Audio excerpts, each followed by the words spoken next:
नमो नमः। छात्रों, आज हम अधिगम के लिए आकलन जो हमारा विषय है, यह विषय बीएड सेकंड ईयर, आज की जो हमारी क्लास है बीएड सेकंड ईयर और शास्त्र सेकंड ईयर दोनों के लिए उपयोगी है। दोनों के लिए विषय है अपना अधिगम के लिए आकलन। गत कालांश में हमने पढ़ा था, इकाई फर्स्ट चल रही है, पहली इकाई का गत कालांश में हमने मापन नामक प्रकरण पढ़ा था। मापन के बारे में बताया था मैंने आपको कि मापन क्या होता है, किस प्रकार से मापन किया जाता है, मापन का उपयोग कहाँ कहाँ किया जाता है और मापन का उपयोग क्यों किया जाता है। ये सारी बातें हमने गत कालांश में की थी। आज हम मापन के प्रकारों के बारे में पढ़ेंगे। इसके दो भाग होते हैं। पहला है मानसिक मापन। मानसिक मापन में देखिए आप, मानसिक मापन में होता क्या है, इसके अंतर्गत विभिन्न प्रकार की मानसिक क्रियाओं का अध्ययन किया जाता है। विभिन्न प्रकार की जो मानसिक क्रियाएं हैं, मेंटल एक्टिविटीज, जो मानसिक क्रियाएं की जाती हैं मस्तिष्क के द्वारा, उन सभी को इसके अंतर्गत मानसिक मापन के अंतर्गत लिया जाता है। जैसे बुद्धि के बारे में हम बात करें, किसी की रुचि के बारे में हम बात करें, किसी की अभियोग्यता, किस प्रकार की उसमें अभियोग्यता है, एप्टीट्यूड है, उपलब्धियां ने उसने क्या गेन किया है, उपलब्धियां हैं, इन सभी के बारे में हम इस मानसिक मापन में बात करते हैं। तो इसके द्वारा क्या करते हैं हम, इसके अंतर्गत हम विभिन्न प्रकार की जो मानसिक क्रियाएं हैं उनका अध्ययन करते हैं। जैसे बुद्धि है, रुचि है, अभियोग्यता, उपलब्धियां, इन सभी का अध्ययन हम मानसिक मापन के अंतर्गत करते हैं, मानसिक मापन के द्वारा किया जाता है। देखिए, इसी का दूसरा पार्ट है, दो भाग हैं ये मापन के। भौतिक मापन। अब जैसे कि भौतिक मापन पे आ जाते हैं हम। इसके अंतर्गत क्या होता है, जैसे विभिन्न प्रकार के भौतिक गुणों का अध्ययन किया जाता है।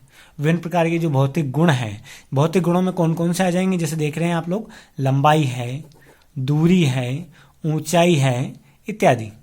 तो इस प्रकार से ये सारी चीजें इसमें आ जाएंगी। लंबाई, किसी की लंबाई नापनी है, किसी स्थान की लंबाई नापनी है, किसी व्यक्ति की लंबाई नापनी है, हाइट नापनी है, किसी की दूरी, एक स्थान से दूसरे स्थान तक की दूरी हमें बतानी है, तो यहाँ भौतिक मापन का उपयोग किया जाएगा। यदि ऊंचाई, हाइट पता करनी है, ऊंचाई पता करनी है, तो इसमें भी हम भौतिक मापन का उपयोग करेंगे। भौतिक मापन के द्वारा यह क्रिया संपादित की जाएगी। अब आगे देखिए आप, मापन का उपयोग हम कहाँ कहाँ करेंगे।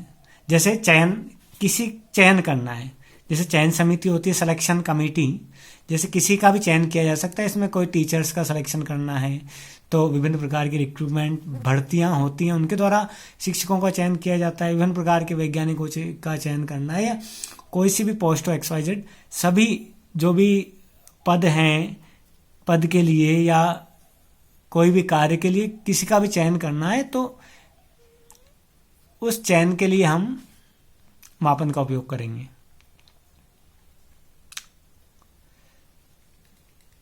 मापन के द्वारा चयन किया जा सकता है। दूसरा है वर्गीकरण, क्लासिफिकेशन। वर्गीकरण में अब किया क्या जाएगा, जैसे कैटेगरीज वाइज बांट दिया जाता है, वर्ग बांट दिया जाता है। जैसे योग्यता के अनुसार हो सकता है, इंटेलिजेंसी के अनुसार हो सकता है, बुद्धिमत्ता के अनुसार हो सकता है। तो ये वर्गों का वर्गीकरण किया जा सकता है। मापन के अंतर्गत वर्गीकरण हम कर सकते हैं। वर्गीकरण में हम मापन का उपयोग करते हैं। किसी का वर्गीकरण करना है, किसी को बांटना है, अलग अलग भेदों में डिवाइड करना है, या उनकी योग्यता के अनुसार हमें बांटना है, तो यहाँ वर्गीकरण मापन का उपयोग किया जाए। अगला है तुलना। तुलना में मापन का उपयोग किया जाएगा। तुलना, कंपैरिजन, दो वस्तुओं में यदि हमें तुलना करनी है, कोई दो वस्तुएं रखी हैं आपके पास, तो उनके मध्य तुलना करनी है कि कौन सा सही है, कौन सा ज्यादा उचित है, तो इसके बारे में आपको पता लगाना है, तो आप तुलना के द्वारा पता लगा सकते हैं। जैसे कोई दो पुस्तकें हैं, आप कोई एग्जाम के लिए दो पुस्तकें खरीद रहे हैं, तो आपको चयन करना है कि इन दोनों में से मैं कौन सी लूँ, कौन सी मेरे लिए सर्वथा उपयुक्त रहेगी। तो उसके लिए आपको क्या करना पड़ेगा, उसका मापन करना पड़ेगा उसकी तुलना के द्वारा। तुलना करनी पड़ेगी कि भाई इसमें कितना सिलेबस दे रखा है, किस तरह से ये उपयोगी है मेरे लिए, किस तरह से उपयोगी नहीं है। तो इस प्रकार से हम तुलना करके भी बता सकते हैं। इसके बाद अगला है आपका भविष्यवाणी, प्रेडिक्टेशन यानी भविष्यवाणी, किसी के बारे में भविष्यवाणी करना या किसी के बारे में बताना मापन के द्वारा किया जा सकता है। जैसे कोई विद्यार्थी है, विद्यार्थी का मापन करना है, हमें विद्यार्थी के बारे में बताना है कि भविष्यवाणी कर सकते हैं इसके द्वारा कि भाई जैसे कि विद्यार्थी की बुद्धिलब्धि का पता है, हमें बुद्धिमानी का पता है कि भाई कितना पढ़ने में कितना होशियार है, तो उसके हिसाब से हम उसके भविष्य के बारे में बता सकते हैं, भविष्यवाणी कर सकते हैं कि भाई किस क्षेत्र में इसको ज़्यादा सफलता प्राप्त होगी, कि भाई इसको इस क्षेत्र में जाना चाहिए। तो इस प्रकार की भविष्यवाणी हम कर सकते हैं। निदान देखिए अगला, निदान इसको इंग्लिश में डायग्नोज भी कहते हैं, डायग्नोसिस कह देते हैं। यह जो डायग्नोसिस शब्द, जो निदान शब्द है, ये ज़्यादातर आपने मेडिकल लाइन में सुना होगा। डायग्नोस करना, जैसे डायग्नोस्टिक सेंटर्स होते हैं, जैसे विभिन्न प्रकार की जांचें की जाती हैं डायग्नोस्टिक सेंटर में, जांचें करके बीमारी का पता लगाना, तो ये डायग्नोस्टिक कहा जाता है, ठीक है।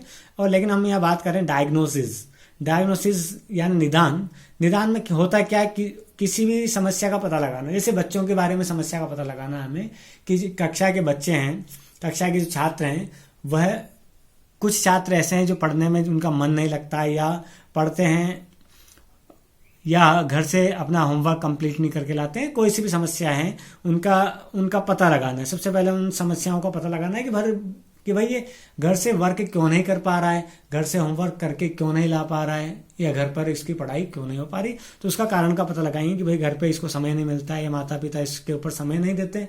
तो इनका कारण का पता लगाना है, उसके अनुसार उसका हमें क्या करना है, निदान करना है, समस्या का समाधान करना है, उसको सहायता उपलब्ध करवा के उसकी समस्या का समाधान करना है।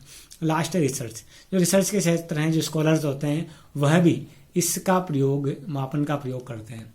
विभिन्न प्रकार की जो उनके शोध हैं, शोध में कंपैरिजन करने के लिए या शोध में मापन करने के लिए इसका उपयोग हम कर सकते हैं। तो इस प्रकार से ये हमारा मापन का टॉपिक, मापन के प्रकार हैं, ये वाला टॉपिक यहाँ पर कंप्लीट होता है।